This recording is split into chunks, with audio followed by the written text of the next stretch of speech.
So a couple of years ago, it's the dying minutes of an LA Kings Buffalo Sabres game. Jonathan Quick goes down. He leaves the game. He leaves the road trip. He goes home and he is diagnosed with a severe groin strain. There are three types you can get, and he was number three. So he was bad, and he was out for the foreseeable future. And Kings fans, admittedly, myself included, freaked out a little bit. We were not quite sure of our goaltending depth.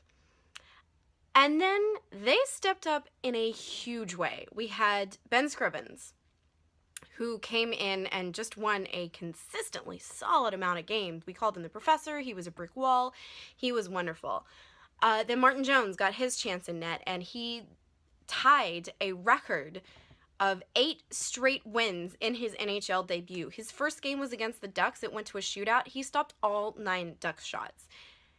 And Kings fans rejoiced. We have a world-class elite goaltender in Jonathan Quick, and when he was down, everybody else on the team stepped up, and it was great and beautiful to see. We won the Jennings Trophy that year, which, for those of you who don't know, is the least amount of goals scored against you in a season, regular season.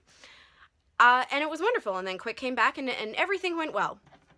Well, in the game against Boston, which didn't really matter if the Quick went down with 15 seconds to go because we were ahead 9-2 at the time.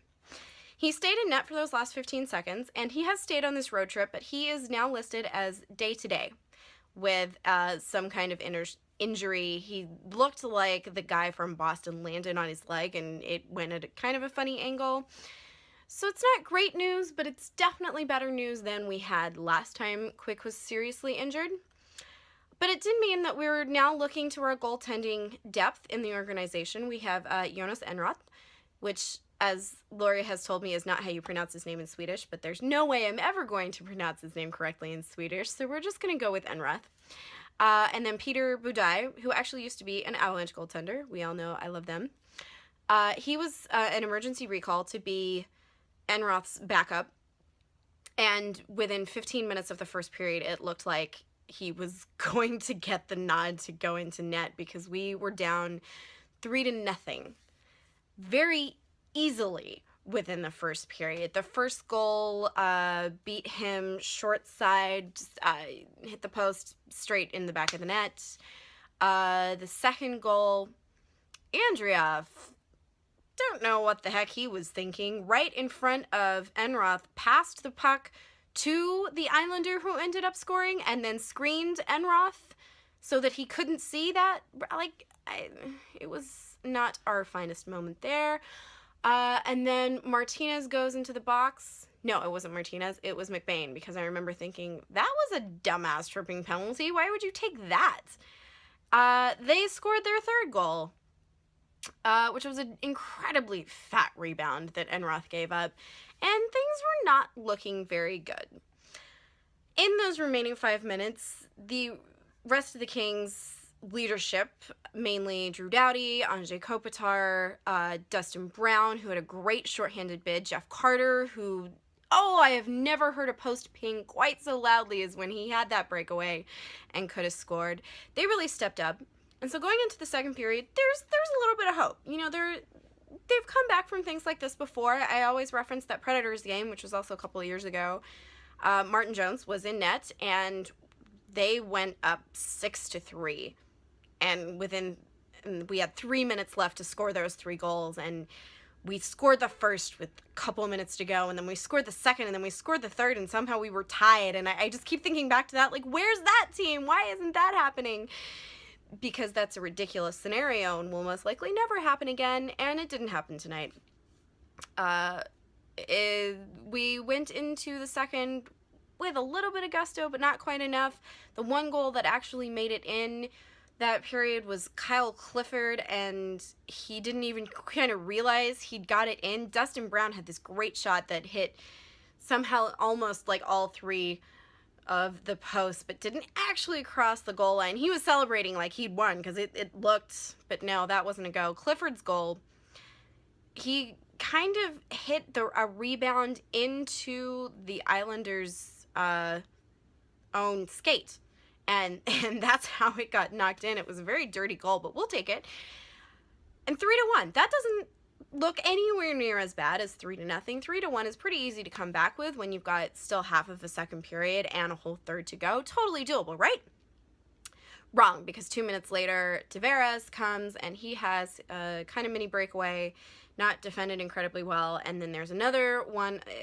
It was pretty similar to that first shot that Enroth let in, and it's 4-1, and the Kings end up at the end of the second period down 3 goals again, and they just couldn't bring it back enough in the third period. They had a lot of good chances. There was a lot more zone time in the Islanders zone. Doughty was in beast mode. That boy wants a Norris Trophy, and we're on an East Coast swing right now as the Kings are away for the Grammys. He is doing everything he can to get this game back on track, and it's just not going. Literally 5 minutes left into the third period. It's 4-2. Did I talk about the second goal? I must have missed that one. Carter is streaking down the left side of the ice. Lucic is there to bury the rebound past the Islanders goalie, whose name I didn't even bother to remember. And it's beautiful. The Kings are within 2 again. 10 minutes to go. It's not the greatest amount of time, but the way the Kings have been playing, it's been much better. And again, it's doable. 5 minutes to go.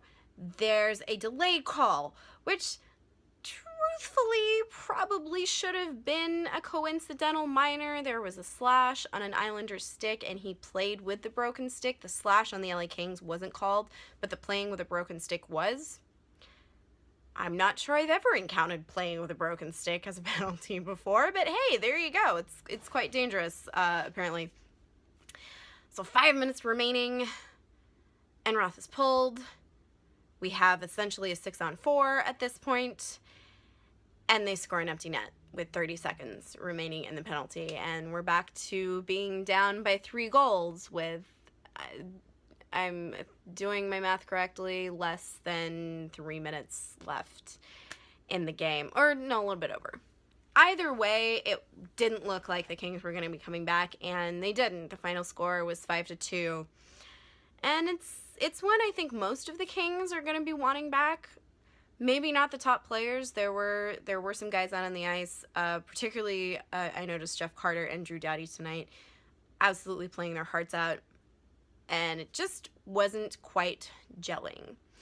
It's the first night of a back-to-back.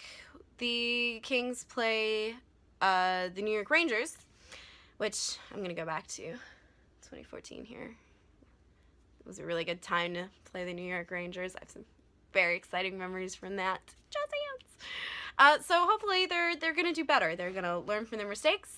We have a new defenseman in the lineup that we called up because we sent Enroth, I get them mixed up all the time. Ehrhoff. Christian Ehrhoff is down on waivers. So he actually played really well tonight. I'm hoping that he's going to get some good minutes against the Rangers, and it is anyone's guess who is going to end up in goal.